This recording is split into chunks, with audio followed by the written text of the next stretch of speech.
Sir. వాస్తవానికి నేను మాట్లాడిన దాంట్లో ఏదో తప్పు ఉందని మాట్లాడిండు.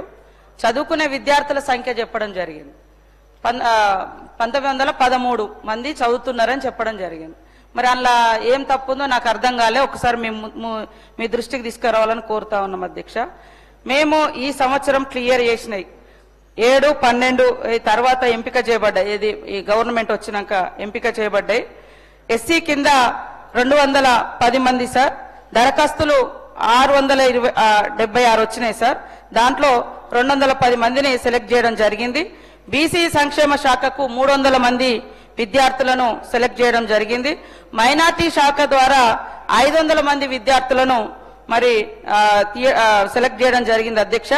అదేవిధంగా ఎస్టీ శాఖ ద్వారా 100 మంది విద్యార్థులను సెలెక్ట్ చేయడం జరిగింది అధ్యక్ష. ఆయా వచ్చినటువంటి దరఖాస్తుల ఆధారంగా దాదాపుగా 64 అంటే 1110 మంది సెలెక్ట్ చేయడం జరిగింది అధ్యక్ష మొత్తం. అదే విధంగా ఫీజుకు సంబంధించి ఫీజులు మరి ఏదైతే ఉందో ఉన్నటువంటి 25 కోట్లు గతమి, మళ్ళీ తర్వాత 142 కోట్లు అన్ని కలిపి 167 కోట్ల రూపాయలు పూర్తిగా చెల్లించడం అయింది. మరి వీళ్ళు ఎక్కడ ఏ అప్డేట్లు ఉన్నారో నాకు తెలియదు అధ్యక్ష. అదే విధంగా పోస్ట్ మెట్రిక్ స్కాలర్షిప్స్ కూడా మరి ఏదైతే 23 వరకు కాంగ్రెస్ ప్రభుత్వం వచ్చే నాటికి రాష్ట్రంలో 4332 కోట్లు బకాయి ఉంటే మరి ఆ బకాయిలను తర్వాత బకాయిలు కూడా ఈ 1108 మాత్రమే ఉన్నాయి అధ్యక్ష. వాటిని కూడా క్లియర్ చేయడానికి మరి మా ఆర్థిక శాఖ మంత్రి క్లియర్ గా చెప్పడం జరిగింది అధ్యక్ష. ఈ 2-3 రోజుల వాటిని కూడా క్లియర్ చేస్తారు అధ్యక్ష.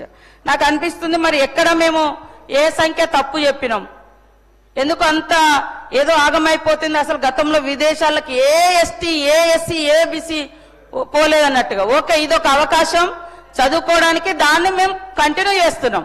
ఎత్తేస్తే మీరు నెత్తినోరు కొట్టుకోవాలి, కానీ మేము ఎత్తేయలే కదా ఆ పథకాన్ని.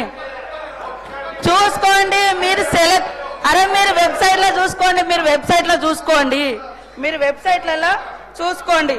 చూసుకోలేదు మరి కమలాకర్ లాగానో ఇంకో పెద్దల లెక్క మేము ప్రైవేట్ స్కూళ్ళ నుంచి వచ్చిన కాదు సార్. మాకు సూటిగా గవర్నమెంట్ స్కూళ్ళలో చదివినాం, గవర్నమెంట్ హాస్టల్స్ లో వచ్చినాం.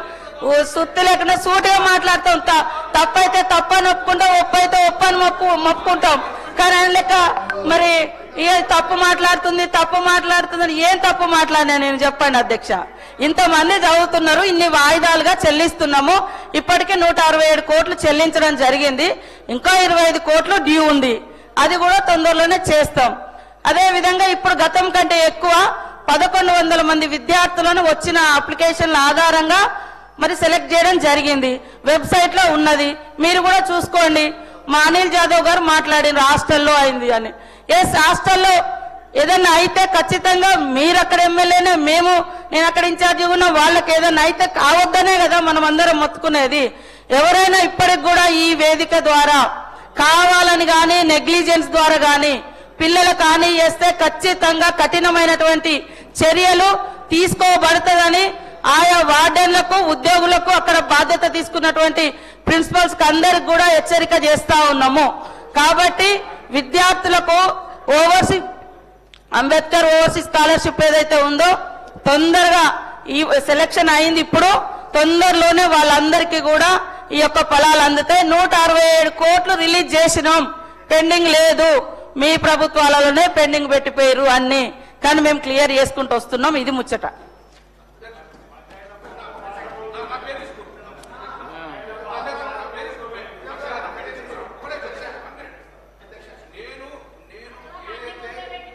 అధ్యక్ష, నేను ఏదైతే తమరు ముందు నేను ఏదైతే స్టేట్మెంట్ ఇచ్చినో దానికి నేను కట్టుబడున్నాను.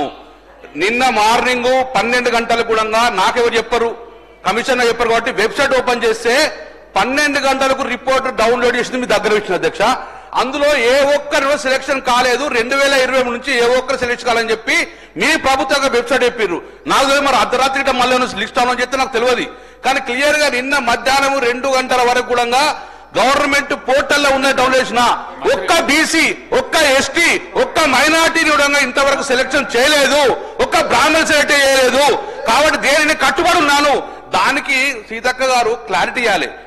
ఇస్తామని చెప్పాలి, కట్టుబడి ఇస్తారు. ఇంతవరకు ఇంత పోని అది అనౌన్స్ చేసే పేర్లు ఇవ్వండి. మీరు ఎంతమంది పేరు అనౌన్స్ చేసిండో ఇవ్వండి. ఇప్పుడు ఉంటాం మేము. గంగుల కమలాకర్ గారు 15 నెలల అధ్యక్ష మా ఆవేదన కూడా వినరా అధ్యక్ష? మంత్రి గారు మా ఆవేదన కూడా వినరా? మంత్రి గారు స్పష్టంగా జవాబు చెప్పిండ్రు. సరే క్లారిటీ ఏంటి అధ్యక్ష? అధ్యక్ష ఫైనల్ గా ఈ బీసీ ఎస్సీ ఎస్టీ మైనార్టీ యొక్క నిధులు మొత్తాలు కూడా ఫస్ట్ ఫేజ్ గా సెకండ్ ఫేజ్ కానీ ఎంత లోపల క్లియర్ చేస్తారు? ఖచ్చితమైన డేట్ మీ ద్వారా గౌరవ మంత్రి గారు అనౌన్స్ చేయాలి. తర్వాత Jio number 10 important. Jio number 10 పక్కకు పెట్టకండి దయచేసి, దీన్ని ఇంప్లిమెంట్ చేయండి. స్వదేశంలో ఉన్న కూడా విద్యార్థులకు ఐఐఎం కాలేజీలో చదివే అర్హత ఉంటది కాబట్టి ఒక్కొక్కరికి 2 లక్షల రూపాయలు కూడా మంచి పథకము. దీని కూడా ఎంత లోపల మీరు పథకాన్ని ఇంప్లిమెంట్ చేస్తారో గౌరవ మంత్రి గారు ఇంపార్టెంట్ ఇష్యూ కాబట్టి, బడుగు బలహీన వర్గాలు చెందిన ఐటమ్ కాబట్టి క్వశ్చన్ కాబట్టి గౌరవ మంత్రి గారు డైరెక్షన్ ఇవ్వాలని చెప్పి గౌరవ మంత్రి చెప్పాలని చెప్పి నేను కోరుతున్నా అధ్యక్ష. గౌరవ మంత్రి క్లియర్ చేసిన లిస్టు కూడా ఇస్తా ఆయనకు. ఎంతమంది పాత పెండింగ్ క్లియర్ అయినాయో విత్ నేమ్స్ ఇస్తాం సార్. అది కూడా మీకు ఎస్సీ ఎస్టీ బీసీలు ఎవరెవరు కావాలో మొత్తం డీటెయిల్స్ ఇవ్వడం జరుగుతుంది. ఆల్రెడీ శాంక్షన్ చేసినాక, శాంక్షన్ కాకుంటే వాళ్ళ లిస్ట్ అవుట్ కాకుంటే కాలేదని చెప్తా.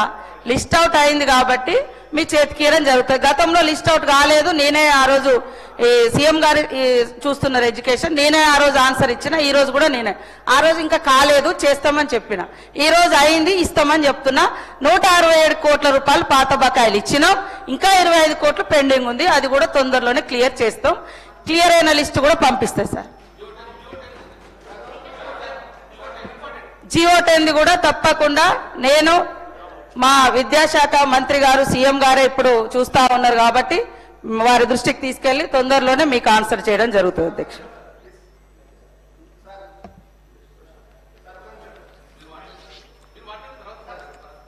చెప్పినా కూడా వాళ్ళు అదే ముచ్చారు, చెప్పిన ఆల్రెడీ.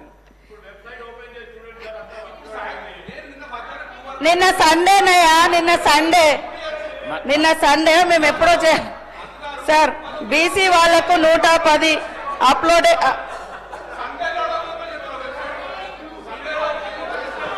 అయినాయి సార్, అప్లోడ్ అయినాయి ఆల్రెడీ. నేను చెప్పిన సంఖ్య ప్రకారం ఇప్పటి వరకు బీసీ సంక్షేమ శాఖలో 310 మందికి చేయడం జరిగింది. గతం కంటే ఎక్కువ డబుల్ గా సీఎం గారు అన్ని ఎస్సీ ఎస్టీ బీసీ మైనార్టీలది వాళ్ళ అప్లికేషన్స్ ఆధారంగా వాళ్ళ రిజర్వేషన్స్ ఆధారంగా అన్ని కూడా తీసుకున్నారు. పేర్లు పెట్టేస్తాం సార్, అంత ఆతృత పడాల్సిన అవసరం లేదు. అరే సమస్య ఎక్కడన్నా ఉంటే కావాలని కాకుంటే బాగుండు అనేది వాళ్ళ బాధ సార్. మేము చేస్తా ఉంటే కాకుంటే మేము చెప్పుకోవచ్చు, రాజకీయం చేసుకో. అరే కావాలి ఎడ్యుకేషన్ కాడ రాజకీయం వద్దని నేను మస్తు సార్లు చెప్తా ఉన్నా సార్. మీరే చెప్తున్నారన్నా. ఆయన అయితే బీటెక్ కాలేజీలో రామ్టెక్ కాలేజీలో చదువుకుని ఆయనకు నాలెడ్జ్ ఉంది. నేను ఎస్టీ గర్ల్స్ హాస్టల్ ఎండాకాలం వానకాలం చదువు లెక్క నాదైంది సార్. అయినా కూడా సమాజాన్ని చదివిన కాబట్టి కొంచెం సమాజ జ్ఞానం, పబ్లిక్ ఇచ్చిన జ్ఞానంతో ఈ స్థాయిలోకి వచ్చిన సార్ నేను.